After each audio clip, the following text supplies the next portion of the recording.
სახელმწიფო გაგვიხადეს პაროდია და არალეგიტიმურ არჩევნებსა და ნაძვის ხის ანთებას ცოტა ხნის წინ სალომე ზურაბიშვილმა პროვოკაცია უწოდა, სრული პასუხისმგებლობა კი დააკისრა ოლიგარქის გუნდს.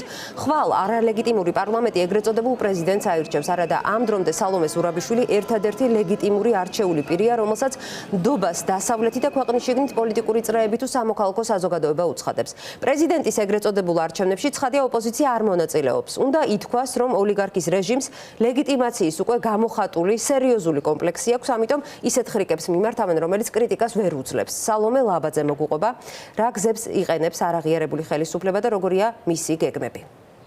სწორედ რეჟიმის სასოწარკვეთილების მორიგ გამოხატვად შეიძლება მივიჩნიოთ ის გზავნილი, რომელიც პარლამენტიდან მედიამ დღეს მივიღეთ. საუბარია განაცხადის ფორმაზე, რომლის შევსებასაც გთხოვენ ჟურნალისტებს, რომლებსაც ისედაც გვაქვს პარლამენტში მუშაობისთვის საჭირო აკრედიტაცია და თუ მაინც დამატებითი პროცედურის გავლა ხოლმე საჭირო, ჩვენ ასეთ შემთხვევებში ყოველთვის მიმართავთ შესაბამისი სამსახურის უფროსს და არასდროს პარლამენტის თავმჯდომარეს. ამ განაცხადის ადრესატად კი მითითებულია შალვა პაპუაშვილი და აქ წერია, რომ პაპუაშვილი არის საქართველოს პარლამენტის თავმჯდომარე. ქართული ოცნების განზრახვა ცხადია, როგორც ჩანს პარტია ჟურნალისტების მიერ ამ განაცხადის შევსებას გამოიყენებს იმის მტკიცებისთვის, რომ მედია აღიარებს ქართული ოცნების ლეგიტიმაციას. ეს არც არის გასაკვირი, თუ გავითვალისწინებთ ბოლო კვირების მოვლენებს, როცა ქართული ოცნება, რომლის ლეგიტიმაციასაც არ ცნობენ აქტორები არც ქვეყნის გარეთ და არც ქვეყნის შიგნით, სწორედ მედიის მაგალითად ბრიფინგებზე მისვლას და ჟურნალისტების მიერ მათი განცხადებების გაშუქებას იყენებს იმის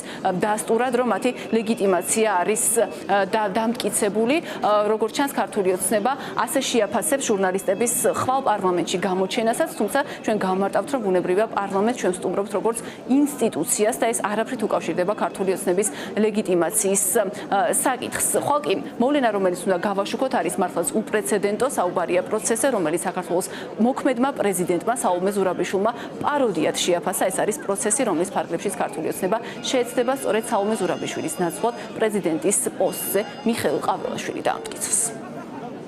ვინც რუსული საქმე გააკეთა და დღემდე აკეთებს, იმის დარბაზში, რომელსაც ყაველაშვილისგან მხოლოდ გინება ახსოვს, ხოლმას საქართველოს მეექვსე პრეზიდენტად დაამტკიცებენ. ამ მიზნით პარლამენტში ისე მხოლოდ ქართული ოცნება მივა. თვითგამოცხადებული დეპუტატები პლენარულ სხდომათა დარბაზს დილის 9 საათიდან შეავსებენ. ადგილზე იქნება ოცნების ცესკოც. კალანდარიშვილის უწყება საარჩევნო კოლეგიას დარბაზში მათსავე სიას დაახვედრებს. ხელმოწერების შემდეგ ბიულეტენებს დაურიგებს და გამჭვირვალე ყუთსაც დაუდგამს. ცარიერი მხოლოდ ოპოზიციის ფლანგი დარჩება.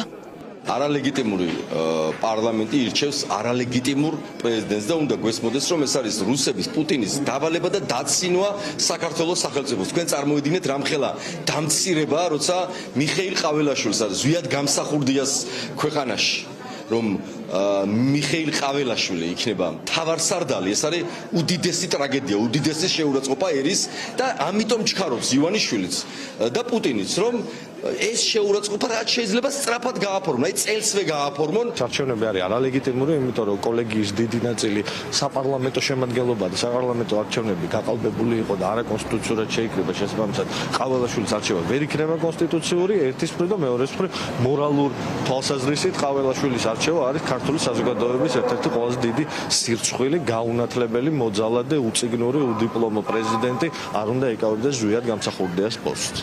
არ იქნება ოპოზიცია, თუმცა ყაველაშვილის გაპრეზიდენტებაში ოცნებას ეს ხელს ვერ შეუშლის. მეტიც ოლიგარქის პარტიას მეორე ტურიც კი არ დასჭირდება, რადგან ხმა საკმარისზე, ანუ 200-ზე მეტი აქვს. ასე იმიტომ, რომ საკრებულოებში ოპოზიციამ საკუთარი კვოტა არ აითვისა და ამით 109-ვე ადგილი ოლიგარქის ხელში აღმოჩნდა.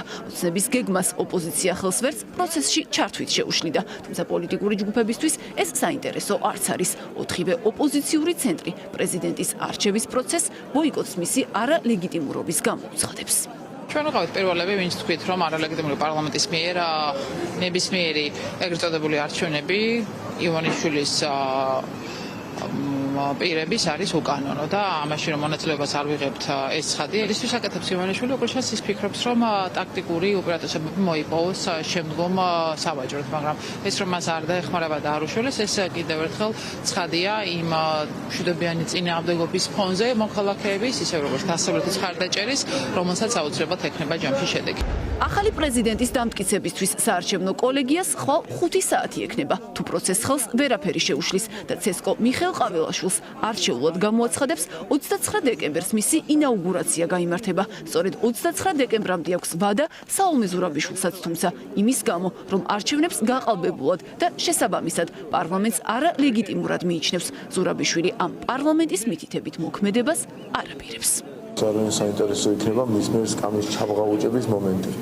იქნება რომელიმე კამერამაც გადაიღოს. წარმოუდგენელი ამბავია მიხეილ სააკაშვილი, რომელიც თუ კი რაიმე ნორმა არსებობდა, თუ კი რაიმე მორალური ნორმა არსებობდა, ყველაფერს არ ღვევდა. მას არ უქნია და უთქვამს ეგეთი რომ მე რო ვადა გამიდა მაინც ხო იქნებია, მაინც მე ვარო. ეგეთი რაღაცა სააკაშვილს არ უქნია. იმდენად ძიმე ემოციური ფონი აქვს სალომე ზურაბიშვილს, რომ ამას ამბობს და თან ჩვენ ოპოზიცია რომ ქვია, რეალურად აგენტურული ოპოზიცია მის ამ ნათქვამს მიყვება. ქართული ოცნება ღელავს, რაც ნიშნავს საულმე ზურაბიშვილის მიერ ყაველაშვილის პრეზიდენტად არ აღიარება და მაშინ ვინ უნდა გააგრძელოს მუშაობა ორბელიანების სასახლეში. ოლიგარქის პარტია პრეზიდენტი საკუთარი გეგმის დეტალებს არ უმხელს, თუმცა ინაუგურაციამდე ოცნებას დრამატულ და მისთვის იმდენად უსიამოვნო ცვლილებებს უანონსებს, რაც ოცნების გეგმის განხორციელებას შეუძლებელს გახდის. მას ეს ლეგიტიმაცია გაყვება იქამდე, ვიდრე ახალი არჩევნები არ დაინიშნება პარლამენტის. შესაბამისად ის ამ ბრძოლაშიც რჩება. ეხლა როგორ და რა ფორმით ამაზე თავად ისაუბრებს, ხვალინდელი დღეც იქნება მნიშვნელოვანი და ინაუგურაციამდე ფორმალურ, რა ვიცი, მათ მიერ დაგეგმილ აი ამ რაღაცა შოუმდე კიდევ არის დრო, როდესაც ალბათ რაღაც საკვანძო დღეები იქნება და ძალიან მნიშვნელოვანი იქნება ჩვენი მოქალაქეების პოზიციები. ხვალ აპირებს ეს თვითგამოცხადებული საოკუპაციო რეჟიმი აირჩიოს თავიანთი არ ვიცი რას დაარქმევენ პრეზიდენტი. უნდა პრეზიდენტი დაარქმევიათ, უნდა დალაი ლამა დაარქმევიათ.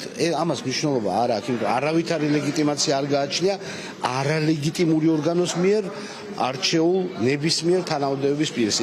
ვიდრე ხვალ ახალი პრეზიდენტის დამტკიცებას შეეცდებიან, ოცნების თვითგამოცხადებულმა დეპუტატებმა დღეს ისევ საულმე ზურაბიშვილზე იზრუნეს და მესამე მოსმენით ის კანონი დაამტკიცეს, რომელიც ვადის ამოწურვის შემდეგ 1 წლის განმავლობაში ყოფილ პრეზიდენტს სახელმწიფო დაცვის გარეშე დატოვებს, რაც საქართველოს ისტორიაში პირველად ხდება.